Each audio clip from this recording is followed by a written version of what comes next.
Sa mga katawhan sa Digo City o sa tibuok Davao del Sur, kami gikan sa Digo City Police Station, nangayo sa inyong kooperasyon ug dugang nga pagtagad sa among mga ginabuhat nga COMELEC checkpoints. Ang tumong sa kini nga kooperasyon mao ang pagsiguro sa malinawon ug hapsay nga pagpatuman sa 2025 national and local elections. Kung aduna mo'y mga pangutana bahin sa among ginabuhat nga COMELEC checkpoints, palihog kayo pagduha-duha sa pagduol sa among istasyon, pagtawag sa Digo City Police Station hotline sa numero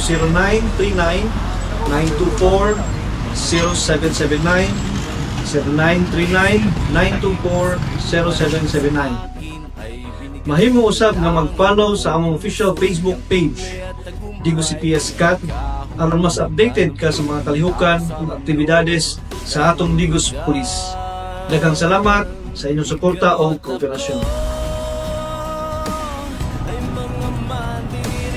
Ang COMELEC checkpoint ay tumutukoy sa isang hakbang sa seguridad na ipinatupad ng Commission on Elections sa Pilipinas sa panahon ng halalan upang matiyak ang isang mapayapa at maayos na proseso ng halalan.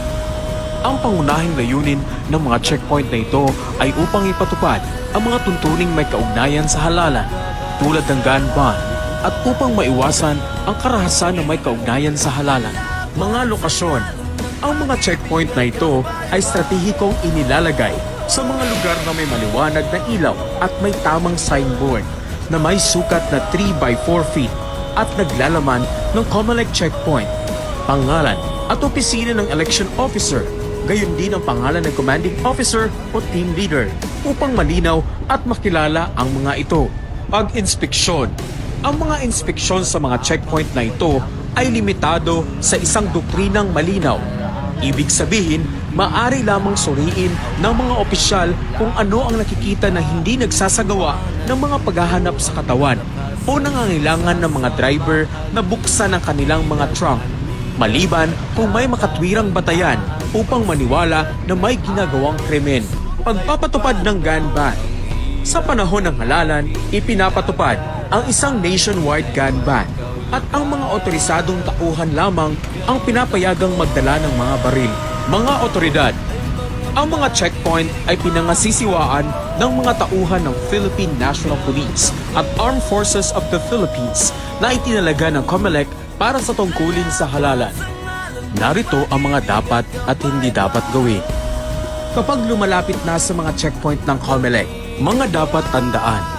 Una, magdahan-dahan habang papalapit ka sa checkpoint. Pangalawa, i-dim ang mga headlight ng iyong sasakyan at i-on ang iyong mga ilaw sa cabin. Pangatlo, magalang na sumunod sa mga tagubilin ng mga opisyal. Pangunahing nagsasagawa sila ng visual na paghahanap. Pang-apat, manatili sa loob ng iyong sasakyan maliban kung iba ang itinuro. At pang-lima, ihanda ang iyong mga dokumento, lisensya sa pagmamaneho, pagpaparehistro ng sasakyan kung sakaling kailangan nila itong makita. Hindi dapat gawin.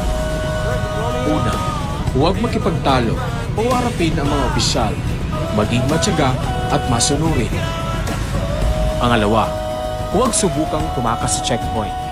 Ang paggawa nito ay maaring humantong sa mga komplikasyon.